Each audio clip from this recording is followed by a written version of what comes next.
നമ്മൾ പഠിക്കുന്ന സ്ഥാപനത്തിനോട് നമ്മൾ നന്ദിയുള്ളവരാവണം. പഠിക്കാൻ വേണ്ടി നമ്മളെ സഹായിച്ചതായ സംഘടനകളോട് നമുക്ക് നന്ദിയുള്ളവരാവണം. ഏതൊരു സംഘടനയുടെ അടിസ്ഥാനത്തിലാണോ അല്ലെങ്കിൽ അതിന്റെ അഡ്രസ്സിലാണോ നമ്മൾ പഠിച്ചിട്ടുള്ളത്, ആ ബോധം നമുക്ക് ഉണ്ടായിട്ടുള്ളത്. റസൂലുള്ളാഹി സ്വല്ലല്ലാഹു അലൈഹി വസല്ലം തങ്ങൾ ബഹിരാകാശ സഞ്ചാരം നടത്തിയിരുന്നു.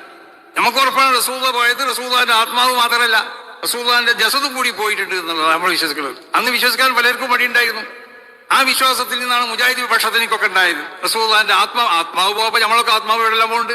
രാത്രി ഉറങ്ങിക്കിടന്ന് നമ്മൾ ചിലപ്പോൾ അമേരിക്കയിലെത്തിന്, ലണ്ടനിലെത്തിന്, പല സ്ഥലത്തും. അപ്പൊ ആത്മാവ് പോകുക എന്നുള്ളതല്ല. പിന്നെ റസൂലുള്ളാഹിന്റെ ശരീരത്തിന് എത്തിക്കപ്പെട്ടിട്ടില്ല എന്ന് ആയിഷ ബീവിയൊക്കെ പറഞ്ഞാൽ അതിനർത്ഥം എന്താ? അവിടെ റസൂലുള്ളാഹിന്റെ ശരീരം അവിടെ ഉണ്ടായിരുന്നു, റസൂലുള്ളാഹിന്റെ ശരീരം ഇവിടുന്ന് പോയിട്ടില്ല എന്നൊക്കെ പറഞ്ഞാൽ ശരീരം മാത്രം പോയിട്ടില്ല എന്നാ, ശരീരവും ആത്മാവ് ഒന്നും ഇവിടെ ഉണ്ടായിട്ടില്ല എന്നാ പറഞ്ഞതിന്റെ അർത്ഥം. അപ്പൊ നമ്മൾ അന്നേനെ വിശ്വസിച്ചു. അതാണ് ഞാൻ പറഞ്ഞത് സമസ്ത കേരള ജമിയത്തുൽ ഉലമയോടും സമസ്ത കേരള ജമിയത്തുൽ ഉലമന്റെ പോഷക സംഘടനകളോടും നിങ്ങൾ ഈ പഠിച്ച ഇവിടുത്തെ ഈ മഹത്താവുന്ന ഈ സ്ഥാപനത്തിനോട് മാത്രമല്ല, ഏതെല്ലാം സ്ഥാപനമായി കൊണ്ട് ബന്ധപ്പെട്ട് നിങ്ങൾ പഠിച്ചിട്ടുണ്ടോ, ആരൊക്കെ നിങ്ങൾക്ക് സൗകര്യം ചെയ്തിട്ടുണ്ടോ, ഇവരോടൊക്കെ നന്ദിയുള്ളവരാവണം. ആ നിലക്ക് മുസ്ലിം ഉമ്മത്തിന്റെ ഇടയിലുള്ള ഈ ഐക്യം അത് നഷ്ടപ്പെടുത്താൻ വേണ്ടി ആരും ശ്രമിക്കരുത്. അതൊരു കാലത്ത് നിങ്ങളിൽ നിന്ന് ആ പ്രവർത്തനങ്ങളിൽ നിന്ന് ഉണ്ടാവാൻ പാടുള്ളതല്ല. അപ്പൊ ഈ പണ്ഡിതന്മാരാവുന്ന നമ്മള് മഹാന്മാരാവുന്ന അമ്പിയാക്കന്മാരിൽ നിന്ന് ആ വിശുദ്ധമായ ഇർസിനെ ലഭ്യമാക്കണം. അത് ലഭ്യമാക്കുക എന്ന് പറഞ്ഞാൽ മഹാന്മാരൊക്കെ പറയുന്നത് പോലെ നുബുവത്തിന്റെ ബാത്തിനെ അത് വിലായത്താണ്, അത് ഇസ്തിഖാമത്താണ്. അപ്പൊ അമ്പിയാക്കന്മാരിൽ നിന്ന് നുബുവത്തിനെ സമ്പാദിക്കാൻ നമുക്ക് സാധിക്കൂല. അതിൻ്റെ ഒരു ആവശ്യമില്ല. നബി സല്ലല്ലാഹു അലൈഹി വസല്ലം തങ്ങളോടുകൂടി ആ ശൃംഖല അവസാനിപ്പിക്കപ്പെട്ടു. മാത്രമല്ല നുബുവത്ത് അത് അധ്വാനത്തിൽ കൂടി സമ്പാദിക്കപ്പെടാൻ പറ്റുന്ന ഒന്നല്ല. ഹിബത്തുൻ റബ്ബാനിയത്തുൻ യഹബുഹാ ലിമൻ യശാഉ മിൻ ഇബാദിഹി എന്നാണ് നുബുവത്തിനെ പറ്റി മഹാന്മാര് നിർവചനം നൽകിയിട്ടുള്ളത്. അത് അല്ലാഹു സുബ്ഹാനഹു വ തആല നൽകുന്ന പ്രത്യേകമാവുന്ന ഒരു ബഹുമതിയാണ്. അതിന് പ്രത്യേകമായി തിരഞ്ഞെടുക്കപ്പെട്ട വ്യക്തിത്വങ്ങളുണ്ട്, അവർക്ക് അത് നൽകപ്പെടുള്ളൂ. അപ്പോ ഒരു നബിയായും കൊണ്ട് അല്ലാഹു സുബ്ഹാനഹു വ തആല ഒരാൾക്ക് ആ വിശുദ്ധമാവുന്ന ആ ബഹുമതി പത്രം നൽകപ്പെടുമ്പോൾ അവരിൽ അല്ലാഹു സുബ്ഹാനഹു വ തആല പ്രത്യേകമായി ശ്രദ്ധിക്കപ്പെടുന്ന അല്ലെങ്കിൽ ഉണ്ടാവൽ നിർബന്ധമാക്കിയതായ ചില കാര്യങ്ങളുണ്ട്. അതിൽപ്പെട്ട ഒന്നാണ് അവര് ഉയർന്നതായ കുടുംബത്തിൽ കൂടി വളർന്നു വന്നവരാവണം എന്നുള്ളത്. നമുക്കറിയാലോ, ഹിർഖൽ ചക്രവർത്തി റസൂൽ സല്ലല്ലാഹു അലൈഹി വസല്ലം തങ്ങളെ സംബന്ധിച്ച് അബൂ സുഫിയാനോട് ചോദിച്ചപ്പോൾ അതിലുള്ള ഒരുപാട് ചോദ്യങ്ങളുണ്ട്. അതിൽപ്പെട്ട ഒരു പ്രധാനപ്പെട്ട ചോദ്യമാണ് കൈഫ നസബുഹു ഫീക്കും. ആ നുബുവത്തിനെ ദഅവ ചെയ്യുന്ന ആ മനുഷ്യൻ അയാളുടെ തറവാടിന്റെ സ്വഭാവം എന്താണെന്ന് നബി സല്ലല്ലാഹു അലൈഹി വസല്ലം തങ്ങളെ പറ്റി. അപ്പൊ അബൂ സുഫിയാൻ മറുപടിയും പറഞ്ഞു, ഇന്നഹു ദൂ നസബിൻ ഫീന, ഞങ്ങളുടെ കൂട്ടത്തിൽ ഏറ്റവും ഉയർന്ന തറവാട്ടുകാരനാണ്. അപ്പോ ഹിർഖൽ ചക്രവർത്തി മുൻകഴിഞ്ഞ അമ്പിയാക്കന്മാരെ സംബന്ധിച്ച് മനസ്സിലാക്കിയ ആളായതുകൊണ്ട് ഹിർഖൽ ചക്രവർത്തി പറഞ്ഞു, ഫഖദാലിക തുബ്ഹസുൽ അംബിയാ ഫീ നസബി ഖൗമിഹി, അമ്പിയാക്കന്മാരെ അല്ലാഹു സുബ്ഹാനഹു വ തആല നിയോഗിക്കുക അത് ഉയർന്നതായ സ്വഭാവ ഗുണങ്ങളുള്ള റസൂലുള്ളാഹി സ്വല്ലല്ലാഹു അലൈഹി വസല്ലം തങ്ങൾ തന്നെ പറഞ്ഞതുപോലെ ഖിയാറുക്കും ഫിൽ ജാഹിലിയ്യ ഖിയാറുക്കും ഫിൽ ഇസ്ലാം, ഇസ്ലാമിലേക്ക് വരുന്നതിന്റെ മുമ്പ് തന്നെ ഉയർന്നതായ സ്വഭാവ ഗുണങ്ങളുള്ള ആളുകൾ അവർ ഇസ്ലാമിലേക്ക് വന്നാലും ആ ഉന്നതമായ സ്വഭാവ ഗുണങ്ങളൊക്കെ അവരിലുണ്ടാവും. അവർ ഇൽമിന് ഏറ്റവും അധികം അർഹരായവരാണ്, അവരാണ് ഇൽമിനെ പഠിക്കേണ്ടവരും. അപ്പോ നബി സല്ലല്ലാഹു അലൈഹി വസല്ലം തങ്ങളെ പറ്റി ഹിർഖൽ ചക്രവർത്തി ചോദിച്ചു. ഈ ചോദ്യം ചോദിക്കാനുള്ള കാരണം എന്താണെന്ന് ചോദിച്ചപ്പോൾ അതിന് ഹിർഖൽ ചക്രവർത്തി തന്നെ അതിന് മറുപടിയും പറഞ്ഞു, ഫഖദാലിക തുബ്ഹസുൽ അംബിയാ ഫീ നസബി ഖൗമിഹി. അപ്പൊ ഉയർന്ന തറവാട് എന്നാണ് ഈ കാര്യം. അല്ലാഹു സുബ്ഹാനഹു വ തആല ഓരോ കാലഘട്ടത്തിലും അമ്പിയാക്കന്മാർ അല്ലാഹുവിനെ, കാരണം അവരിൽ തബഈയായി ഉണ്ടായി തീരേണ്ടതായ ചില സ്വഭാവ ഗുണങ്ങളുണ്ട്. ആ ഗുണങ്ങൾ ഉയർന്ന തറവാട്ടുകാരാവുമ്പോൾ അവരുടെ പരമ്പരാഗതമായി ലഭിക്കപ്പെടുന്ന സ്വഭാവ ഗുണങ്ങളായി, ആ സ്വഭാവ ഗുണങ്ങളുള്ള ആളുകൾ മാത്രമേ വിശുദ്ധമാകുന്നതായ ഇൽമ് ആ ഇൽമിന്റെ വാഹകരാകാൻ അവകാശമുള്ളൂ. അവരിലാണ് ആ വിശുദ്ധമാവുന്ന ഇൽമ് അത് അവതരിക്കപ്പെടാൻ പറ്റിയതായ ഹൃദയം അവരുടെ ഹൃദയമാണ് എന്നൊക്കെ മഹാന്മാർ രേഖപ്പെടുത്താനുള്ള കാരണം അതുകൊണ്ടാണ്. അപ്പോ നിങ്ങളെ സംബന്ധിച്ചിടത്തോളം ഞാൻ ആദ്യം സൂചിപ്പിച്ചതുപോലെ ഒരുപാട് വെല്ലുവിളികൾ, പ്രത്യേകിച്ച് വിശുദ്ധമാവുന്ന ഇസ്ലാം അത് എന്നും വിമർശനങ്ങളെ നേരിട്ടതായ ഒരു ദീനാണ്. അത് നബി അലൈഹി സ്വലാത്തു വസ്സലാം മുതൽ റസൂൽ വരെയുള്ള സർവ്വ അമ്പിയാക്കന്മാർ ഒരുപാട് വിമർശനങ്ങൾ അവർ നേരിട്ടിട്ടുണ്ട്, വളരെയധികം പ്രയാസങ്ങൾ അവർ സഹിച്ചിട്ടുണ്ട്. അപ്പൊ അതിൻ്റെ ഒരു തുടർച്ച എന്നുള്ള നിലക്ക് നിങ്ങൾ ഇറങ്ങിച്ചെല്ലുമ്പോഴും നിങ്ങൾ കേൾക്കാത്തതോ അല്ലെങ്കിൽ നിങ്ങൾക്ക് പരിചയമില്ലാത്തതോ ആവുന്ന പല മേഖലയിലേക്കായിരിക്കും പല ചോദ്യങ്ങളോ പല വിഷയങ്ങളൊക്കെ നിങ്ങൾ നേരിടേണ്ടി വരും. ഇതൊക്കെ നേരിടുമ്പോൾ നിങ്ങൾ വിജയിക്കണമെന്നുണ്ടെങ്കിൽ നിങ്ങൾക്ക് ഏറ്റവും പ്രധാനമായിട്ടുണ്ടാവേണ്ട ഏറ്റവും പ്രധാനമായ ഒരു സംഗതി മഹാന്മാരൊക്കെ രേഖപ്പെടുത്തിയതുപോലെ ഈ വിശുദ്ധമാകുന്നതായ ദീൻ, ഈ ദീനിനെ അല്ലാഹു സുബ്ഹാനഹു വ തആല അതിനെ അടിസ്ഥാനപരമായി സ്വീകരിച്ചതായ ചില സംഗതികൾ, അതൊന്ന് സിദ്ഖ് സത്യം എന്നുള്ളതാണ്, മറ്റൊന്ന് നീതി. അപ്പോൾ അല്ലാഹു സുബ്ഹാനഹു വ തആല ഈ ദീനിക്ക് അടിസ്ഥാനപരമായി സ്വീകരിച്ചതായ ചില കാര്യങ്ങൾ, ആ കാര്യങ്ങൾ നിങ്ങളിൽ ഉണ്ടാവണം. മഹാന്മാർ പറഞ്ഞതുപോലെ വജദ്നാ ഹാദ ദീൻ മബ്നിയൻ അലാ സലാസത്തി അർക്കാൻ അലൽ ഹഖ് വസ്സിദ്ഖി വൽ അദ്ൽ. ഈ വിശുദ്ധമാവുന്ന ദീൻ അതിന് അല്ലാഹു സുബ്ഹാനഹു വ തആല അതിന് അടിസ്ഥാനപരമായി നിശ്ചയിച്ചിട്ടുള്ള കാര്യങ്ങൾ, ഒന്ന് ഹഖ്, മറ്റൊന്ന് സിദ്ഖ് സത്യം, മറ്റൊന്ന് നീതി. ഈ മൂന്ന് കാര്യങ്ങളെയാണ് അല്ലാഹു സുബ്ഹാനഹു വ തആല ദീനിന്റെ അടിസ്ഥാനമായി കൊണ്ട് നിശ്ചയിച്ചിട്ടുള്ളത്. അതായത് ഇതിൽ ഒരുപാട് കാര്യങ്ങൾ ഉൾക്കൊള്ളുന്നുണ്ട്. ഹഖ് എന്ന് പറഞ്ഞതിന് അതിന് ഉൾപ്പെടുത്തിയതായ ഒരുപാട് കാര്യങ്ങളുണ്ട്. ഞാൻ അതിന്റെ വിശദീകരണത്തിലേക്ക് അവസരം കിടക്കല. സിദ്ഖ് ഉൾക്കൊള്ളുന്ന ഒരുപാട് കാര്യങ്ങളുണ്ട്, അതിന് നീതി ഉൾക്കൊള്ളുന്നതായ ഒരുപാട് കാര്യങ്ങളുണ്ട്. അതുകൊണ്ടാണ് മഹാന്മാർ സിദ്ഖിനെ സംബന്ധിച്ചൊക്കെ പറഞ്ഞപ്പോൾ അവർ പറഞ്ഞു അലൈക ബിസ്സിദ്ഖ്, നീ എപ്പോഴും സത്യത്തിന്റെ മേലിലാവണം. കാരണം നമ്മൾ ഇറങ്ങി പ്രവർത്തിക്കുമ്പോൾ ആ പ്രവർത്തന മേഖലയിൽ എങ്ങനെയെങ്കിലും ജനങ്ങളിൽ നിന്ന് രക്ഷപ്പെടാൻ വേണ്ടിയിട്ട് സത്യത്തിന്റെ മാർഗത്തിൽ നിന്നിട്ടോ അല്ലെങ്കിൽ സത്യത്തിൽ നിന്നോ ഒരിക്കലും നമ്മൾ വ്യതിചരിക്കാൻ പാടുള്ളതല്ല. അതുകൊണ്ടാണ് അലൈക ബിസ്സിദ്ഖ് ഐസു തഖാഫു അന്നഹു യദുറുക. സത്യം പറഞ്ഞാൽ അത് നിനക്ക് പ്രയാസം ഉണ്ടാവുമെന്ന് നീ പേടിക്കുന്നുണ്ടോ, എന്നാലും നീ സത്യത്തിൽ തന്നെ നിൽക്കണം. ഫഇന്നഹു യൻഫഉക, ആ സത്യത്തിൽ നിന്നാൽ അതുകൊണ്ട് എനിക്ക് ഗുണം ഉണ്ടാവുന്ന. കരിബ, അസത്യത്തിൽ നിന്ന് നീ വിട്ടുപോയും വേണം. ഉള്ളിലെ പ്രവർത്തനങ്ങളിലും എൻ്റെ വാക്കുകളിൽ ഉണ്ടാവാൻ പാടുള്ളതല്ല. ഹത്താ തറ അന്നഹു യൻഫഉക, ആ അസത്യം അല്ലെങ്കിൽ കദിബ് അത് നിന്നെ എന്താക്കും, ഉപകാരം നിനക്ക് ലഭിക്കപ്പെടും എന്ന് നീ വിചാരിച്ചാലും ഫഇന്നഹു യദുറുക, അത് നിന്നെ ഉപദ്രവത്തിലേക്ക് അയക്കും കൊണ്ടുപോയി. അപ്പൊ എപ്പോഴും സത്യത്തിന്റെ മേലിൽ നിന്ന് പോരാൻ വേണ്ടി നമ്മൾ നിൽക്കണം. അതുകൊണ്ടാണ് വിശുദ്ധമാകുന്ന ഈ ആയത്തിൽ അല്ലാഹു സുബ്ഹാനഹു വ തആല യാ അയ്യുഹല്ലദീന ആമനു തഖുല്ലാഹ്, ഒന്ന് തഖ്വ നമുക്കുണ്ടാവണം, ഇസ്തിഖാമത്തിന്റെ മേൽ നമ്മൾ നിന്ന് പോകണം. അതൊരു പണ്ഡിതനാവുമ്പോൾ ആ പണ്ഡിതനെ സംബന്ധിച്ചിടത്തോളം ഏറ്റവും ആവശ്യമായ സംഗതിയാണ് ഇസ്തിഖാമത്തിന് മേൽ നിന്ന് പോരുന്നത്. അൽ ഇസ്തിഖാമത്തു ദറജത്തുൻ ലാ യുതീഖഹാ ഇല്ലൽ അകാബിർ, അതൊരു ഉന്നതമാവുന്ന ഒരു സ്വഭാവ ഗുണമാണ് ഇസ്തിഖാമത്ത്. ആ ഇസ്തിഖാമത്തിൽ ഈ പറയപ്പെടുന്ന സംഗതികളൊക്കെ പെട്ടു. ലാ യുതീഖഹാ ഇല്ലൽ അകാബിർ, അത് സാധാരണ എല്ലാവർക്കും ഉണ്ടാക്കി തീർക്കാൻ കഴിയുന്നതായ ഒരു സംഗതിയല്ല. അതുകൊണ്ടാണ് ഇസ്തഖീമു വലം തുതീഖൂ, ഇസ്തിഖാമത്തിനെ നിങ്ങൾ ഉണ്ടാക്കി തീർക്കണം. പക്ഷെ വലം തുതീഖൂ, അത് ഉണ്ടാക്കി തീർക്കാൻ നിങ്ങൾക്ക് സാധ്യമല്ലെങ്കിൽ പിന്നെ ഉണ്ടാക്കണം എന്ന് പറയണ്ടല്ലോ. അതിന്റെ അർത്ഥം എന്താ? മനുഷ്യൻ എന്നുള്ള നിലക്ക് നമ്മൾ അമ്പിയാക്കന്മാരല്ല. അപ്പൊ ഒരു സാധാരണ മനുഷ്യൻ എന്നുള്ള നിലക്ക് നമുക്ക് എത്രമാത്രം ഇസ്തിഖാമത്തിനെ ഉണ്ടാക്കി തീർക്കാൻ സാധിക്കോ ആ നിലക്ക് നമ്മൾ ഉണ്ടാക്കി തീർക്കാൻ വേണ്ടി നമ്മൾ ശ്രമിക്കാം. അതുകൊണ്ടാണ് ഈ മഹത്താവുന്ന ആയത്തിനെ വ്യാഖ്യാനിച്ചുകൊണ്ട് മഹാന്മാർ പറഞ്ഞു ഹഖുൻ അലാ മൻ ഫഹിമ അനില്ലാഹ് വഅഖല അൻഹു. ഈ വിശുദ്ധമാവുന്നതായ ദീനിനെ അല്ലാഹു സുബ്ഹാനഹു വ തആല അതിനെ മനസ്സിലാക്കാനും അതിനെ പഠിക്കാനും നിർദ്ദേശിച്ചതായ മാർഗത്തിൽ കൂടി അതിനെ ഒരാൾ മനസ്സിലാക്കൽ അങ്ങനെ അവനിക്ക് ഏറ്റവും ബാധ്യതയായ ഒരു സംഗതിയാണ്. അവനെ സംബന്ധിച്ചിടത്തോളം ഒരു കടമയാണ്. അവന്റെ എല്ലാ വാക്കുകളിലും അവൻ സത്യത്തിൽ അവൻ എപ്പോഴും അവൻ അതിന്മേൽ നിന്നുകൊണ്ടേ നിൽക്കണം. അപ്പൊ നമ്മളൊക്കെ പല ജാതി പ്രവർത്തനങ്ങൾക്കും ദീനി രംഗത്ത് നമ്മൾ ഇടപെടുമ്പോൾ അത് സാധിപ്പിച്ചെടുക്കാൻ വേണ്ടി അസത്യം നമ്മളിൽ നിന്ന് ഉണ്ടാവാൻ പാടുള്ളതല്ലാതെ.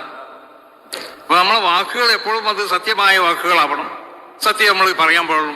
ഏതെങ്കിലും നിലക്കുള്ളതായ ജനങ്ങൾ മുന്നിൽ നിന്ന് കഴിച്ചിലാവാനോ അല്ലെങ്കിൽ അവരെ സംതൃപ്തരാക്കാനോ അല്ലെങ്കിൽ നമുക്ക് മറ്റു വല്ല കാര്യങ്ങൾ അവരിൽ നിന്ന് ലഭിക്കപ്പെടാനോ പ്രതിവിനെ നമ്മൾ ഉപയോഗിക്കാൻ പാടുള്ളതല്ല. സത്യത്തിന്റെ മേൽ മാത്രം നിന്ന് പാടണം. വലിയ ഖിലാസ ഫിൽ അഅ്മാൽ. മറ്റൊന്ന്, നമ്മുടെ പ്രവർത്തനങ്ങളിൽ യഥാർത്ഥ ഖിലാസിൽ നമ്മൾ ഉണ്ടാക്കി തീർക്കണം. അൽ അഅ്മാലു സുവറുൻ ഖായിമാണ്. പ്രവർത്തനങ്ങളൊക്കെ എന്ന് പറഞ്ഞാൽ കാണപ്പെടുന്ന ഒരു രൂപങ്ങളാണ്. അതിന്റെ ആത്മാവ് അത് ഇഖ്ലാസാണെന്ന്. അപ്പൊ അള്ളാഹു സുബ്ഹാനഹു വ തആല അതിനെ മാത്രം, അള്ളാഹുവിന്റെ വജ്ഹിനെ മാത്രം ഉദ്ദേശിച്ചുകൊണ്ടിട്ട് മറ്റുള്ള ആളുകളിൽ നിന്ന് ഏതെങ്കിലും നിലക്കുള്ള പ്രശംസ നമുക്ക് ലഭിക്കപ്പെടട്ടെ എന്നോ അല്ലെങ്കിൽ മറ്റുള്ളവരിൽ നിന്ന് എന്തെങ്കിലും താല്പര്യങ്ങൾ ലഭിക്കപ്പെടാൻ വേണ്ടിയോ ആ ഉദ്ദേശം ഒന്നും ഇല്ലാത്ത നിലക്കുള്ള പ്രവർത്തനങ്ങളാവണം നമ്മുടെ പ്രവർത്തനം. ഒരു പണ്ഡിതനെ സംബന്ധിച്ചിടത്തോളം ആ പണ്ഡിതന്റെ പ്രവർത്തനം ആ നിലക്കുള്ളതായ ഇഖ്ലാസോട് കൂടിയുള്ള പ്രവർത്തനമാവണം. നമ്മുടെ മുൻഗാമികളായ മഹാന്മാരൊക്കെ അങ്ങനെയായിരുന്നു. അതുകൊണ്ടുള്ള വിശുദ്ധ ഖുർആനിൽ തന്നെ ഉലൈകല്ലദീന ഹദല്ലാഹു ഫബിഹുദാഹു മുഖ്തദി റസൂൽ സല്ലല്ലാഹു അലൈഹി വസല്ലമ തങ്ങളോട് അല്ലാഹു സുബ്ഹാനഹു വ തആല കൽപ്പിക്കാനുള്ള കാരണം എന്തുകൊണ്ടാണ്? ആ മുൻഗാമികളാവുന്ന ഈ ദീനി രംഗത്ത് ഇവിടെ പ്രബോധനം നടത്തിയതായ മഹത്തുക്കൾ അവരുടെ സ്വഭാവ ഗുണങ്ങൾ പൂർണ്ണമായും കൊണ്ടും ജീവിതത്തിൽ പകർത്താൻ വേണ്ടി ശ്രമിക്കണം.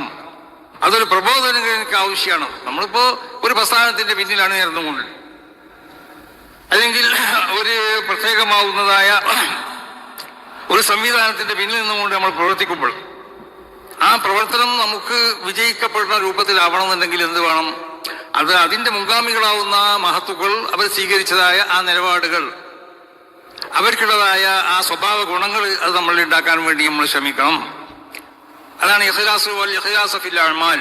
സർവ്വ പ്രവർത്തികളും അല്ലാഹു സുബ്ഹാനഹു വ തആലാന്റെ വജ്ഹിനെ മാത്രം ഉദ്ദേശിച്ചുകൊണ്ടാവണം നമ്മൾ ചെയ്യേണ്ടത്. അത് മാത്രം പോരാ,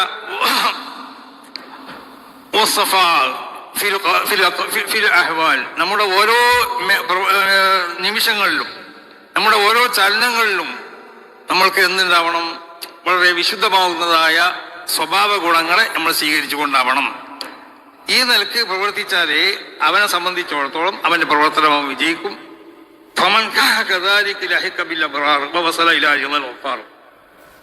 ഈ നിലക്ക് പ്രവർത്തിച്ചാൽ മഹാന്മാരോടുള്ളതായ സാമീപ്യവും അവരോട് ചെന്നെത്താനും അവരെ മാർഗത്തിൽ അവർ ചെയ്തതുപോലെ ചെയ്യാനൊക്കെ നമുക്ക് കഴിയും.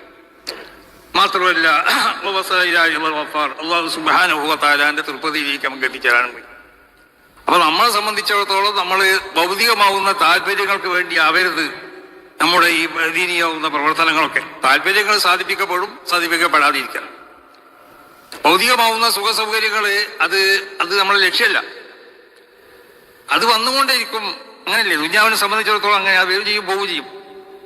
പക്ഷെ ഒരു പണ്ഡിതൻ യഥാർത്ഥ പണ്ഡിതനായിക്കൊണ്ട് ജീവിച്ചാൽ അവനെ സംബന്ധിച്ചിടത്തോളം അല്ലാഹു സുബ്ഹാനഹു വ തആല വമൻ യത്തഖില്ലാഹ യജ്അൽ ലഹു മഖ്റജാൻ, വിശുദ്ധ ഖുർആന്റെ പ്രഖ്യാപനമല്ലേ? തഖ്വയോട് കൂടി ജീവിക്കുക. അപ്പൊ ഇത് വിശുദ്ധമാവുന്ന ഇൽമ്, ആ ഇൽമിന്റെ വാഹകരാണ് നമ്മൾ. നമ്മളെ മുൻഗാമികളാവുന്ന ആളുകളൊക്കെ എത്രമാത്രം പ്രയാസങ്ങളാണ്. മഹാനാവുന്ന അബൂ അയ്യൂബുൽ അൻസാരി തങ്ങൾ മദീനത്ത് നിന്ന് ഒരു ഹദീസ് കേൾക്കാൻ വേണ്ടി മൂപ്പര് മിസ്റിലേക്ക് പോയതാ. അങ്ങനെ ബഹുമാനപ്പെട്ട ഒരു മിസ്റിലേക്ക് പോയപ്പോൾ നാഫി എന്നവരിൽ നിന്ന് ഒരു ഹദീസ് അവരെ കൈവശമുണ്ടെന്ന് പറഞ്ഞപ്പോൾ അത് കേൾക്കാൻ വേണ്ടി പ്രയാസപ്പെട്ട് മിസ്റിലെത്തി. അവിടുന്ന് ആ വാഹനത്തുമ്പോൾ നിന്നുകൊണ്ട് തന്നെയാണ് മൂപ്പര് ഹദീസ് കേട്ടത്. എന്നിട്ട് പിന്നെ അവിടെ താമസിച്ചില്ല, അവിടെ തന്നെ മദീനത്തേക്ക് തിരിച്ചു വന്നു. അപ്പൊ പ്രയാസങ്ങളാണ് ഏറ്റവും അധികം ഇൽമിനിക്ക് വേണ്ടത്. നമ്മൾ എന്ത് പ്രയാസങ്ങളും സഹിക്കാൻ ഇൽമിന്റെ മേഖലയിൽ നമ്മൾ തയ്യാറാവണം. സുഖ സൗകര്യങ്ങളല്ല, ഭക്ഷണം വേണ്ടെന്നല്ല ഈ പറഞ്ഞതിന്റെ അർത്ഥം. മഹാന്മാരാവുന്ന നമ്മളെ മുൻഗാമികളൊക്കെ ഇൽമ പഠിച്ചത് അവര് ചിലപ്പോൾ ഭക്ഷണത്തിന് ചെല്ലുന്ന വീട്ടിൽ നമ്മളെ മുൻഗാമികൾ എന്ന് പറഞ്ഞാൽ നമ്മളെ മുമ്പുള്ള നമ്മളെ ഉസ്താദന്മാര്, നമ്മൾക്കൊക്കെ കിതാബ് ഓതി തന്ന മഹാന്മാര്, അവരവരുടെ ജീവിതത്തിലുണ്ടായ ചില അനുഭവങ്ങൾ പറയലുണ്ട്. അവര് ഭക്ഷണത്തിന് ചെല്ലുന്ന വീട്ടിൽ ചെല്ലുമ്പോൾ ആ ഭക്ഷണത്തിന്റെ വീട്ടുകാരൻ പറയാണ്, ഒരു ചക്കരട്ട കട്ടൻ ചായ ഇവിടെ ഉണ്ടാക്കി വെച്ചിരുന്നു ഉസ്താദെ, കുട്ടി കരഞ്ഞപ്പോ അവനക്കോ അല്ലെങ്കിൽ അവൾക്കോ കൊടുത്തു, അതുകൊണ്ട് അതും ഇല്ല. ഉച്ചക്ക് ഭക്ഷണത്തിൽ ചെല്ലുമ്പോഴുള്ള അവസ്ഥയാണത്. എന്നിട്ട് തിരിച്ചു വരികയാണ്. അപ്പൊ അത്രമാത്രം പ്രയാസങ്ങളൊക്കെ അവർ സഹിച്ചു. എന്തിനു വേണ്ടി? അത് വിശുദ്ധമാവുന്ന ഇൽമിനെ കരസ്ഥമാക്കാൻ വേണ്ടി. മഹാനാവുന്ന ഇബ്നു സീനാനെ സംബന്ധിച്ച് പറയലുണ്ട്, അദ്ദേഹം പഠിക്കുന്ന കാലത്ത്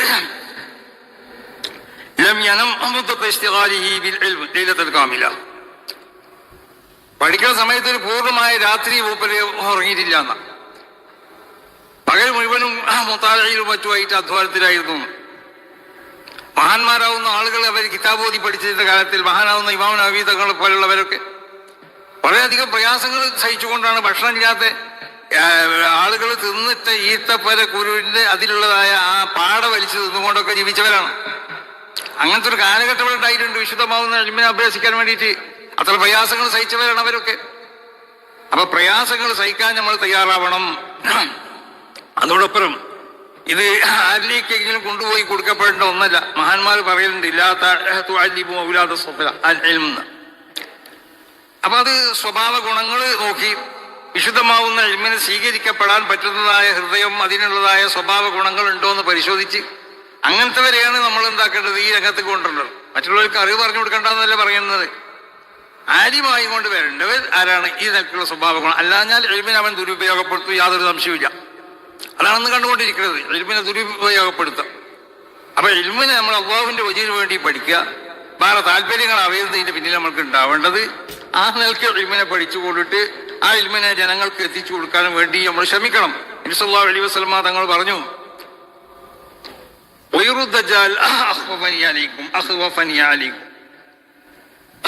ദജ്ജാൽ അല്ലാത്ത ചിലതിനെയാണ് ഞാൻ ഏറ്റവും അധികം ഭയപ്പെടുന്നത്.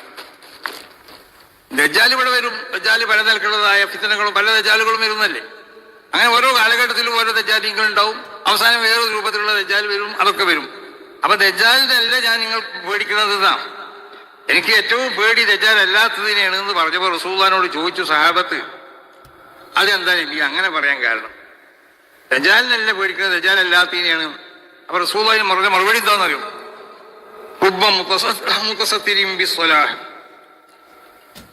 ബാഹ്യമായ നിലക്ക് നന്മകളിൽ നിന്ന് തോന്നിപ്പിക്കുന്ന നിലക്ക് പ്രവർത്തിക്കുന്ന ആളുകൾ. അവൻ നന്മകളെ കൊണ്ട് അവൻ എന്താക്കുക, പുതിയ ജനങ്ങളിലേക്ക് അവൻ നന്മന്റെ ആളാണെന്ന് ജനങ്ങളെ ബോധിപ്പിക്കുക. അങ്ങനത്തെ എത്ര ആളുകളാണെന്ന് അറിയോ? അവര് ഈ ഉമ്മത്തിലേക്ക് ഏറ്റവും അധികം നാശം ഉണ്ടാക്കുന്നവനാണ് മിൻ മുജാഹിരിൻ ബിൽ ഫിസ്ഖ്. തമ്മാടിത്തരം കൊണ്ട് പരസ്യമായി ചെയ്യുന്നവനേക്കാൾ, തമ്മാടിത്തരം പരസ്യമായി ചെയ്തവനാണെങ്കിൽ അവന്റെ പിന്നിൽ ആരും കൂടില്ല. നേരെ മറിച്ച് നന്മകളെ കൊണ്ടിട്ട് അത് മറയാക്കുക, ആ നന്മകൾ മറയാക്കിക്കൊണ്ട് ജീവിക്കുക. അപ്പൊ ആ ഒരു സ്വഭാവം നമ്മളിൽ ഉണ്ടാവാൻ പാടില്ല. നമ്മൾ പണ്ഡിതന്മാരാണ്. നമ്മുടെ ഉള്ളും പുറമൊക്കെ നന്മകൾ തന്നെ ആവണം. ആ നന്മകളെ പുറത്ത് കാണിച്ചുകൊണ്ട് ഉള്ളിൽ മറ്റൊരു സ്വഭാവം വെച്ചുകൊണ്ടുള്ള പ്രവർത്തനം നമുക്ക് പാടുള്ളതല്ല പണ്ഡിതന്മാരെ സംബന്ധിച്ചിടത്തോളം. അപ്പൊ അതുകൊണ്ട് ഈ രാജ്യത്തുള്ള ഈ ഉമ്മത്തിന്റെ ഇടയിലുള്ള ഈ ഐക്യവും ഈ സ്നേഹവും സന്തോഷമൊക്കെ അത് കാത്തു സൂക്ഷിച്ചുകൊണ്ടാവണം നിങ്ങളെ പ്രവർത്തനങ്ങളൊക്കെ.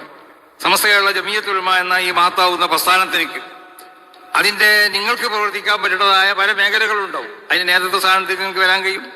അതിന്റെ മറ്റുള്ള ഉപസംഘടനകളിൽ നിങ്ങൾക്ക് പ്രവർത്തിക്കാൻ കഴിയും. അങ്ങനെ അതിനോട് ബന്ധപ്പെട്ട നിങ്ങൾക്ക് പ്രവർത്തിക്കാൻ പറ്റുന്ന മേഖലകളിലൊക്കെ നിങ്ങൾ പ്രവർത്തിച്ചു കൊണ്ടിട്ട് സമസ്ത കേരള ജമിയത്തുൽ ഉലമയെ ശക്തിപ്പെടുത്താൻ വേണ്ടി നിങ്ങൾ ശ്രമിക്കണം. അതോടൊപ്പം നിങ്ങൾ പഠിച്ചതായ ഈ സ്ഥാപനത്തിനോട് നല്ല ദീന്റെ എല്ലാ സ്ഥാപനത്തിനോടും നിങ്ങൾ നന്ദിയുള്ളവരാവുകയും വേണം. മുമ്പൊരു വയസ്സുള്ള സ്ത്രീ അവര് നടന്നു പോകുമ്പോൾ ആ സ്ത്രീ ഒരു ചെന്നായിക്കുട്ടീനെ കണ്ടു എന്ന് പറയും. അപ്പൊ ചെന്നായിക്കുട്ടി ഇങ്ങനെ കരിയാണ്. അപ്പൊ ഈ ചെന്നായിക്കുട്ടീനെ എടുത്തു കൊടുത്ത് ആടിന്റെ ഒപ്പം കൊടുത്ത് വെള്ളം കൊടുത്തു, ആടിന്റെ ഒപ്പം കൊടുത്ത് ആടിന്റെ പാല് കുടിപ്പിച്ചു. കുറച്ച് കഴിഞ്ഞ് ചെന്നായി വലുതായപ്പോൾ ചെന്നായിക്ക് തോന്നി, ഞാൻ ഈ ആടിന്റെ ഒപ്പം ഒരാടായി ജീവിക്കേണ്ടവനല്ല, ഞാൻ ഈ ആടുകളെ പിടിച്ചു തരുന്ന ആളാണ്. അപ്പൊ തന്നെ ഒരു ആടുകുട്ടിനെ കയറി പിടിച്ചുതാ. അപ്പൊ ഈ ഉമ്മാമ പറഞ്ഞു, ബഖർത സുബൈഹതി വഫജഅത ഖൽബി വഅൻത റിശാതിനാ വലദുൻ റബീബു റബിഅത ബിദജിഹാ വറബീത ഫീനാ ഫമൻ അബാക അന്ന അബാക ദീബൂൻ. ഞാൻ ഈ ആടിന്റെ പാലെന്നല്ലേ നിന്നെ വളർത്തിയത്, ഈ ആടിന്റെ ഒരു വളർത്തുപുത്രനല്ലേ നീ. ആ ആടിന്റെ ഇപ്പോൾ നിന്റെ തന്ത ഈ ചെന്നായിയാണെന്ന് എനിക്ക് ആര് പറഞ്ഞു തന്നു? എന്റെ ആടുകുട്ടിന്റെ ആ വയറ് കടിച്ചു തിന്ന് ആ ആടുകുട്ടിനെ നീ കൊന്നില്ലെന്ന് ചോദിച്ചു. അപ്പൊ നമ്മൾ പഠിക്കുന്ന സ്ഥാപനത്തിനോട് നമ്മൾ നന്ദിയുള്ളവരാവണം. പഠിക്കാൻ വേണ്ടി നമ്മളെ സഹായിച്ചതായ സംഘടനകളോട് നമുക്ക് നന്ദിയുള്ളവരാവണം. ഏതൊരു സംഘടനന്റെ അടിസ്ഥാനത്തിലാണോ അല്ലെങ്കിൽ അതിന്റെ അഡ്രസ്സിലാണോ നമ്മൾ പഠിച്ചിട്ടുള്ളത്, ആ ബോധം നമുക്ക് ഉണ്ടാവണം. അതാണ് ഞാൻ പറഞ്ഞത്. സമസ്ത കേരള ജമിയത്തുൽ ഉലമയോടും സമസ്ത കേരള ജമിയത്തുൽ ഉലമന്റെ പോഷക സംഘടനകളോടും നിങ്ങൾ ഈ പഠിച്ച ഇവിടുത്തെ ഈ മഹത്താവുന്ന ഈ സ്ഥാപനത്തിനോട് മാത്രമല്ല, ഏതെല്ലാം സ്ഥാപനമായി കൊണ്ട് ബന്ധപ്പെട്ട് നിങ്ങൾ പഠിച്ചിട്ടുണ്ടോ, ആരൊക്കെ നിങ്ങൾക്ക് സൗകര്യം ചെയ്തിട്ടുണ്ടോ, ഇവരോടൊക്കെ നന്ദിയുള്ളവരാവണം. ആ നിലക്ക് മുസ്ലിം ഉമ്മത്തിന്റെ ഇടയിലുള്ള ഈ ഐക്യം അത് നഷ്ടപ്പെടുത്താൻ വേണ്ടി ആരും ശ്രമിക്കരുത്. അതൊരു കാലത്ത് നിങ്ങളിൽ നിന്ന് ആ പ്രവർത്തനങ്ങളിൽ നിന്ന് ഉണ്ടാവാൻ പാടുള്ളതല്ല. അപ്പൊ ഈ ഉമ്മത്തിന്റെ ഐക്യമൊക്കെ കാത്തു സൂക്ഷിച്ചുകൊണ്ടിട്ട് നിങ്ങൾ ചെല്ലുന്നതായ മഹല്ലുകളിൽ വിശുദ്ധമാവുന്നതായ ദീൻ അഥവാ സമസ്ത കേരള ജമിയത്തുൽ ഉലമ വിഭാവനം ചെയ്യുന്നതായ ഈ ആശയാദർശങ്ങൾ അതിന് ജനങ്ങൾക്ക് പറഞ്ഞ് മനസ്സിലാക്കി കൊടുക്കാൻ നിങ്ങൾ പഠിച്ചതായ സ്ഥാപനങ്ങളോടും നിങ്ങൾക്ക് പഠിക്കാൻ വേണ്ടി സഹായിച്ചവരോടൊക്കെ എന്നും നന്ദിയുള്ളവരായി കൊണ്ടിട്ട് വിശുദ്ധമാവുന്ന ദീന്റെ ആ ശരിയായ വാഹകരായി, അതാണ് ശരിയായ വാഹകരാകുക എന്ന് പറഞ്ഞാൽ ഞാൻ ആദ്യം പറഞ്ഞ സ്വഭാവത്തിലാവണം, തഖ്വ അടിസ്ഥാനപ്പെടുത്തിക്കൊണ്ട് തന്നെ ആവണം. കളവ് പോലത്തെ മറ്റുള്ളതായ ദുസ്വഭാവങ്ങൾ നമ്മളിൽ നിന്നുണ്ടാവാൻ പാടുള്ളതല്ല. അങ്ങനെയാണോ ഓരോരുത്തർക്കും അവരുടെ കാര്യത്തിന് വേണ്ടി എന്ത് ഉള്ളു പറയാനും ആരും തയ്യാറാണ്. അങ്ങനെയാണൊന്നും നടന്നുകൊണ്ടിരിക്കുന്നത്. അതിന് നമ്മൾ തയ്യാറാവരുത്. നമ്മളെപ്പോഴും സത്യം പറയാൻ പാടുള്ളൂ. ദുർമഹൽ ഹക്കായി സുധാരണ സത്യം എവിടെ ഉള്ളത് അതിന്റെ ഒപ്പം കൂടാൻ പാടുള്ളൂ, അല്ലാത്തടത്തേക്ക് നമ്മൾ പോകാൻ പാടുള്ളൂ. അപ്പൊ ആ നിലക്ക് സത്യം മാത്രമേ സവാഭാവുന്ന വാക്കുകൾ മാത്രമേ നമ്മളിൽ നിന്ന് ഈ നിലക്ക് നിങ്ങൾ അള്ളാഹുവിനിക്ക് തഖ്വ ചെയ്തുകൊണ്ട് ജീവിക്കുകയും നിങ്ങളുടെ പ്രവർത്തനങ്ങളിലും നിങ്ങളുടെ വാക്കുകളിലും ഒക്കെ സത്യത്തിന്റെ പിന്നിൽ നിന്നുകൊണ്ട് ആ സത്യത്തിനെ അടിസ്ഥാനമായിക്കൊണ്ട് നിങ്ങൾ പ്രവർത്തിക്കുകയും ചെയ്താൽ നിങ്ങൾ അമലുകൾ ശരിയായി പോകണമെങ്കിൽ ഇങ്ങനെ വേണം. അല്ലാഹു സുബ്ഹാനഹു വ തആല ദോഷം പുറത്തു തരും. അപ്പൊ അള്ളാഹുവിനിക്ക് വഴിപ്പെടണം, അള്ളാഹുവിന്റെ റസൂലിനിക്ക് വഴിപ്പെടണം. ആ വഴിപ്പെട്ട സ്വഭാവത്തിൽ വഴിപ്പെട്ടാൽ ഫഖദ് ഫാസ ഫൗസൻ അളീമ, അത് ഉന്നതമാവുന്ന വിജയത്തിലേക്ക് കാരണമായി തീരും. ഉന്നതമാവുന്ന വിജയം നമുക്കുണ്ടാവും. ആ നിലക്ക് ജനങ്ങൾ അംഗീകരിക്കണ പണ്ഡിതന്മാരായി തീരണം. നമ്മള് എന്തെങ്കിലും ഭൗതികമാവുന്ന താല്പര്യത്തിന് വേണ്ടി നമ്മളെ ഇൽമിനെ വിൽക്കുന്നതായ സ്വഭാവം നമ്മളിൽ നിന്നുണ്ടാവാൻ പാടുള്ളതല്ല. അത് ഭൗതികമാവുന്ന പല ആവശ്യങ്ങളും നമുക്കുണ്ടാവും. ആ ആവശ്യങ്ങൾക്ക് നമ്മളെ ഇൽമിനെ ഉപയോഗപ്പെടുത്തി.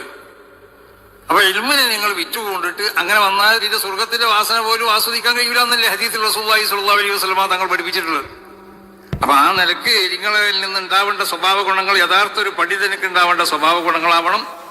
ആ യഥാർത്ഥ പണ്ഡിതന്മാരിൽ അടിസ്ഥാനപരമായി ഉണ്ടാവേണ്ട കാര്യങ്ങൾ ഏതൊക്കെയെന്നുള്ളത് നിങ്ങൾ പഠിച്ചതാണ്. ആ നിലക്ക് നിങ്ങൾക്കുള്ള ഉസ്താദന്മാരോടും അങ്ങനെയുള്ള വേണ്ടത്. ഞങ്ങൾ പരസ്പരം ബഹുമാനവും ആദരവും ഒക്കെ ഉണ്ടായിക്കൊണ്ട് ജീവിക്കുമ്പോൾ നല്ല കാലഘട്ടം തന്നെയായി. നേരെ മറിച്ച് ഫൈൻ തസാവൂല എല്ലാവരും സമന്മാരാണെന്ന് ധരിച്ചു കഴിഞ്ഞാൽ അത് നാശത്തിന്റെ തുടക്കമായി. അപ്പൊ നമ്മളെല്ലാവരും സമന്മാരല്ല, ഒരിക്കലുമല്ല. വ്യത്യാസങ്ങളൊക്കെ ഉണ്ട്. വാപ്പിയും മകനും തമ്മിൽ വ്യത്യാസമുണ്ട്, ഉസ്താദും ശിഷ്യനും തമ്മിൽ വ്യത്യാസമുണ്ട്, ഉസ്താദിന്റെ ഉസ്താദും ശിഷ്യന്മാരും തമ്മിൽ വ്യത്യാസമുണ്ട്. ഈ ഒരു ബോധം നമുക്ക് എപ്പോഴും ഉണ്ടാവണം. ആ നിലക്ക് ബഹുമാനിക്കപ്പെട്ട വസ്തുക്കളെയും ബഹുമാനിക്കപ്പെട്ട വ്യക്തികളെയും ബഹുമാനിക്കപ്പെട്ട സ്ഥലങ്ങൾ ഇതൊക്കെ ബഹുമാനിക്കപ്പെട്ടാണ്. ആദരവ് ബഹുമാനമൊക്കെ നമുക്ക് ഉണ്ടാവണം. ആ ആദരവ് ബഹുമാനം ഇല്ലാത്ത നിലക്ക് നമ്മൾ ഇൽമുണ്ടായിട്ടൊരു കാര്യമില്ല. അതുകൊണ്ടാണ് ആദം നബി അലൈഹി സ്വലാത്തു വസ്സലാമയ്ക്ക് സുജൂദ് ചെയ്യാൻ വേണ്ടി അല്ലാഹു മലായികത്തിനോട് പറഞ്ഞു. എന്തിനാ പറഞ്ഞത്? അദബ് ബഹുമാനം ഇല്ലാത്ത നിലക്കുള്ള ഇൽമുകൊണ്ട് ഒരു കാര്യമില്ലാത്ത. അതുകൊണ്ട് ആദം നബിക്ക് നിങ്ങൾ സുജൂദ് ചെയ്യുന്ന അല്ലാഹു സുബ്ഹാനഹു വ തആല പറഞ്ഞു. ആ സുജൂദ് കേൾക്കാത്ത ഒരുത്തുണ്ട്, അവനാണ് ഇബ്ലീസ്. അവനത് കേട്ടില്ല. കാരണം എല്ലാ അറിവുകളും ആദം നബിക്ക് പഠിപ്പിച്ചു കൊടുത്തു. അത് മലക്കുകളെ മുന്നിൽ ആദം നബി അലൈഹി സ്വലാത്തു വസ്സലാം അവതരിപ്പിച്ചു. അപ്പൊ ആദം നബിക്ക് സുജൂദ് ചെയ്യാൻ വേണ്ടി പറഞ്ഞു പോകുന്നു. അള്ളാഹ് പറഞ്ഞാൽ ആർക്കും സുജൂദ് ചെയ്യാം, ആദം നബിക്ക് എന്നല്ല ആർക്കും സുജൂദ് ചെയ്യാം. മനുഷ്യർക്ക് സുജൂദ് ചെയ്യാൻ പാടില്ല എന്ന് പറഞ്ഞാൽ അള്ളാഹ് അറിയാത്തപ്പോഴാണ്. ആദം നബിക്ക് സുജൂദ് ചെയ്യാൻ അള്ളാഹു പറഞ്ഞതുകൊണ്ട് ആദം നബിക്ക് തന്നെ സുജൂദ് ചെയ്യാൻ.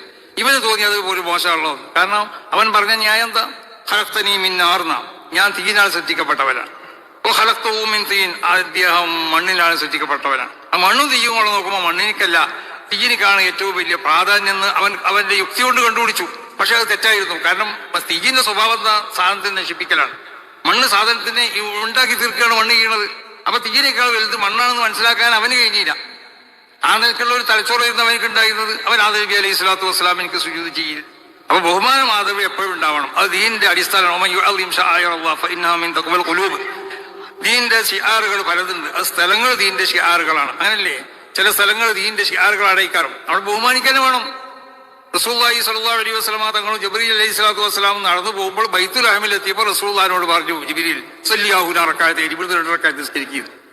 ഉടനെ തന്നെ ജിബ്രീൽ അതിന്റെ കാരണം പറഞ്ഞു. അതാ ബൈത്തുൽ റഹ്മീൻ, ഇത് ബൈത്തുൽ റഹ്ം എന്ന് പറഞ്ഞ സ്ഥലമാണ്. ഫീഹി ഉലിദ ഈസ, അവിടെയാണ് ഈസാ നബി അലൈഹി സ്വലാത്തു വസ്സലാമിനെ പ്രസവിക്കപ്പെട്ടിട്ടുള്ളത്. അപ്പൊ ആ സ്ഥലത്തിനൊക്കെ ഒരു പുണ്യമുണ്ട്. മഹാനാവുന്ന ഈസാ നബി അലൈഹി സ്വലാത്തു വസ്സലാമിനെ പ്രസവിക്കപ്പെട്ട സ്ഥലമായതുകൊണ്ട് അങ്ങനെ വിശുദ്ധമാവുന്നതായ മഹാന്മാരോട് ബന്ധപ്പെട്ടതായ ഏതെല്ലാം വിശുദ്ധന്മാരോട് ബന്ധപ്പെട്ട സ്ഥലങ്ങളുണ്ടോ അതിനൊക്കെ പുണ്യമുണ്ടെന്ന് വിശ്വസിക്കണം. ഇതാണ് അഹ്ലു സുന്നത്ത് വൽ ജമാഅത്തിന്റെ ആശയം. അതാ അതിന്റെ അടിസ്ഥാനം അതാണ്. സ്ഥലങ്ങൾക്ക് ഉള്ളതുപോലെ തന്നെ സമയങ്ങൾക്കും ചില പുണ്യങ്ങൾ ഉണ്ടാവും. ചില സമയങ്ങൾ പ്രത്യേകമായി സമയങ്ങളായിരിക്കും മറ്റു ചില സമയങ്ങളേക്കാൾ. ആ സമയത്തിനെ ബഹുമാനിക്കണം എന്ന് പറഞ്ഞാൽ ആ സമയങ്ങളിൽ ഇബാദത്ത് കൊണ്ട് ധന്യമാക്കാം. വെള്ളിയാഴ്ച ഒരു പ്രത്യേക സമയമുണ്ട് എന്ന് പറയും. മിഅ്റാജിന്റെ രാത്രി പ്രധാനപ്പെട്ട ഒരു രാത്രിയാണ്. ആ സമയം വളരെ പുണ്യമായ സമയമാണ്. ആ സമയത്തിന് നമ്മൾ ഇബാദത്ത് കൊണ്ട് ധന്യമാക്കണം. ആ ദിവസത്തിൽ നമ്മൾ അതിന്റെ പിറ്റേ ദിവസം നമ്മൾ നോമ്പ് വിൽക്കണം. എന്താ കാരണം? ഈ ഭാഗത്ത് കൊണ്ട് ധന്യമാക്കണം. പിന്നെ നോമ്പ് വിൽക്കാനുള്ള ഹദീസ് അത് പോരാന്നുള്ളതാണ് ഇപ്പൊ മുജാഹിദ് പക്ഷത്തിന്റെ ഒക്കെ ഹദീസ് കുഴപ്പമുണ്ട്.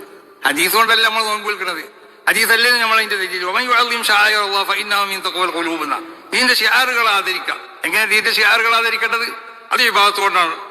റസൂലുള്ളാഹിനോട് മൂസ നബി ഈസ നബി ജനിച്ച സ്ഥലത്തെത്തിയപ്പോൾ സല്ലിയാഹുന റക്അത്തൈനി എന്ന് പറഞ്ഞു. അപ്പൊ എന്നതുപോലെ മിഅ്റാജ് ഏറ്റവും പ്രധാനപ്പെട്ടതായ ഒരു സംഭവമാണ്. എന്നൊക്കെ നമുക്ക് ചിന്തിക്കാൻ സാധിക്കാത്ത ഒരു സംഭവമാണ് അതുണ്ടായിട്ടുള്ളത്. റസൂലുള്ളാഹി സ്വല്ലല്ലാഹു അലൈഹി വസല്ലം തങ്ങൾ ബഹിരാകാശ സഞ്ചാരം നടത്തിയിരുന്നു. നമുക്ക് ഉറപ്പാണ് റസൂലുള്ളാഹി പോയത് റസൂലുള്ളാഹിന്റെ ആത്മാവ് മാത്രമല്ല റസൂലുള്ളാഹിന്റെ ജസദും കൂടി പോയിട്ടുണ്ട് എന്നുള്ളതാണ് നമ്മൾ വിശ്വസിക്കുന്നത്. അന്ന് വിശ്വസിക്കാൻ പലർക്കും മടിയുണ്ടായിരുന്നു. ആ വിശ്വാസത്തിൽ നിന്നാണ് മുജാഹിദ് പക്ഷത്തിനൊക്കെ ഉണ്ടായത്. റസൂലുള്ളാഹിന്റെ ആത്മാവ് പോകുമ്പോൾ നമ്മളൊക്കെ ആത്മാവ് എവിടെല്ലാം പോകുന്നുണ്ട്. രാത്രി ഉറങ്ങിക്കിടന്ന് നമ്മൾ ചിലപ്പോൾ അമേരിക്കയിലെത്തിന്, ലണ്ടനിലെത്തിന്, പല സ്ഥലത്തും എത്തുന്നു. അപ്പൊ ആത്മാവ് പോകാന്നുള്ളതല്ല. പിന്നെ റസൂലുള്ളാഹിന്റെ ശരീരത്തിന് എത്തിക്കപ്പെട്ടിട്ടില്ല എന്ന് ആയിഷാബിയൊക്കെ പറഞ്ഞാൽ അതിനർത്ഥം എന്താ? അവിടെ റസൂലുള്ളാഹിന്റെ ശരീരം അവിടെ ഉണ്ടായിരുന്നു, റസൂലുള്ളാഹിന്റെ ശരീരം ഇവിടുന്ന് പോയിട്ടില്ല എന്നൊക്കെ പറഞ്ഞാൽ ശരീരം മാത്രം പോയിട്ടില്ല എന്നാ, ശരീരവും ആത്മാവ് ഒന്നും ഇവിടെ ഉണ്ടായിട്ടില്ല എന്നാ പറഞ്ഞതിന്റെ അർത്ഥം. അപ്പൊ നമ്മൾ അങ്ങനെ വിശ്വസിച്ചു. ഇത് റസൂലുള്ളാഹി സ്വല്ലല്ലാഹു അലൈഹി വസല്ലം തങ്ങളുടെ ജസദും റസൂലുള്ളാഹിന്റെ റൂഹും രണ്ടും കൂടിയാണ് ആ ബഹിരാകാശ സഞ്ചാരം ഉണ്ടായിട്ടുള്ളത്. ഇന്ന് നമുക്കത് സാക്ഷി അതിനെ ശക്തിപ്പെടുത്തുന്നതായ പല സംഭവങ്ങളും നമ്മൾ കണ്ടുകൊണ്ടിരിക്കണം. ബഹിരാകാശ സഞ്ചാരം പല പേടകങ്ങളിലും മറ്റുമായി പലരും നടത്തുകയെ. അതിനേക്കാൾ അപ്പുറമുള്ള സഞ്ചാരമാണ് റസൂലുള്ളാഹി സ്വല്ലല്ലാഹു അലൈഹി വസല്ലം തങ്ങൾ നടത്തിയത്. അതുകൊണ്ട് ആ ദിവസത്തിനെ ബഹുമാനിക്കണം. ആ ദിവസത്തിനെ എങ്ങനെ ബഹുമാനിക്കുക? അന്നത്തെ രാത്രിനെ ഇബാദത്ത് കൊണ്ട് ധന്യമാക്കുക, പകലിന് നോമ്പ് കൊണ്ട് ധന്യമാക്കുക. അതുകൊണ്ടാണ് റജബ് 25 നമ്മൾ നോമ്പ് വിൽക്കുന്നത്. അപ്പൊ അതിന്റെ ഹദീസ് വലിയ ദഈഫാണോ അല്ലേ എന്നുള്ളതല്ല, ഹദീസ് കൊണ്ടല്ല നമ്മൾ അമൽ ചെയ്യുന്നത്. എന്ന ആയത്തിന്റെ അടിസ്ഥാനത്തിലാണ്. അങ്ങനെ മഹാന്മാരാവുന്നതായ വ്യക്തികൾ ബഹുമാനിക്കപ്പെടേണ്ടവരെ തന്നെയായിരിക്കും. അവരെ നമ്മൾ ബഹുമാനിക്കപ്പെടേണ്ട വസ്തുക്കളെ ബഹുമാനിക്കണം. ഇതൊക്കെ ദീനിന്റെ അടിസ്ഥാനമാണ്. അപ്പൊ ആ നിലക്ക് പരസ്പര ബഹുമാനവും ആദരവും ഒക്കെ ഉണ്ടായി കൊണ്ടിട്ട് മഹാന്മാരാവുന്ന ആളുകളെ ബഹുമാനിച്ചു കൊണ്ടിട്ട് ഉസ്താദന്മാരെ ഉസ്താദന്മാരെ ബഹുമാനിച്ചുകൊണ്ട് ഈ ഉമ്മത്തിന്റെ ഉലമാവിനെ ബഹുമാനിച്ചുകൊണ്ട് ഇവിടുത്തെ സാദാത്തികളെ ബഹുമാനിക്കപ്പെടേണ്ടതായ പല വ്യക്തികളുണ്ടാവും. അവരൊക്കെ നമ്മൾ ബഹുമാനിക്കണം. അങ്ങനെ ബഹുമാനിച്ചു കൊണ്ടിട്ട് അത് ബഹുമാനം എന്നുള്ളത് ഒരാളെ ബഹുമാനിച്ചുകൊണ്ട് നമ്മൾ ചെറുതാവൂല. അങ്ങനെ ചില ആളുകൾക്ക് ഒരു ധാരണ ഉണ്ട്. ഒരാൾ വരുമ്പോൾ നമ്മൾ എണീച്ചത് നമ്മൾ ചെറുതാവും, നമ്മൾ എണീച്ചേണ്ടെന്നൊക്കെ പറയും ചില ആളുകൾ. അതല്ല, നമ്മൾ ആര് വരുമ്പോൾ ആരും ബഹുമാനിച്ചുകൊണ്ട് നമ്മൾ ചെറുതാവില്ല, നമ്മൾ വലുതായി പിന്നെ ഉണ്ടാവുള്ളൂ. അപ്പൊ അല്ലാഹു സുബ്ഹാനഹു വ തആല ആ നിലക്ക് ബഹുമാനിക്കേണ്ട വസ്തുക്കളെ ബഹുമാനിച്ചുകൊണ്ട്, ബഹുമാനിക്കേണ്ട വ്യക്തികളെ ബഹുമാനിച്ചുകൊണ്ട്, ബഹുമാനിക്കേണ്ട സ്ഥലങ്ങളെ ബഹുമാനിച്ചുകൊണ്ട്, സമയങ്ങളെ ബഹുമാനിച്ചുകൊണ്ടിട്ട് വിശുദ്ധമാവുന്ന ഇൽമിനിക്ക് അടിസ്ഥാനപരമായി ഉണ്ടാവേണ്ടതായ തഖ്വ, ആ തഖ്വയിൽ അധിഷ്ഠിതമാവുന്ന നിങ്ങളെ ജീവിതം എന്ന് പറഞ്ഞാൽ ജനങ്ങൾ നിങ്ങളിൽ നിന്ന് പകർത്തേണ്ടവരാണ്. നിങ്ങളുടെ സ്വഭാവ ഗുണങ്ങൾ മാത്രമല്ല, നിങ്ങളെ അമലുകളും ജനങ്ങൾ നോക്കി പകർത്തേണ്ടവരാണ്. നിങ്ങൾ എങ്ങനെ നിസ്കരിച്ചു എന്നാണ് ജനങ്ങൾ നോക്കും. നിങ്ങളെങ്ങനെ ഒതുണ്ടാക്കിയത്? ഒതുണ്ടാക്കാൻ ചിലപ്പോൾ 3 വട്ടം കഴിക്കണമെന്നില്ലല്ലോ.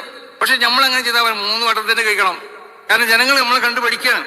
അപ്പൊ സുന്നത്താവുന്ന ഇബാദത്തിൽ നമ്മൾ സ്വീകരിക്കേണ്ട സുന്നത്താവുന്ന സംഗതികൾ കൂടി നമ്മൾ സ്വീകരിക്കണം.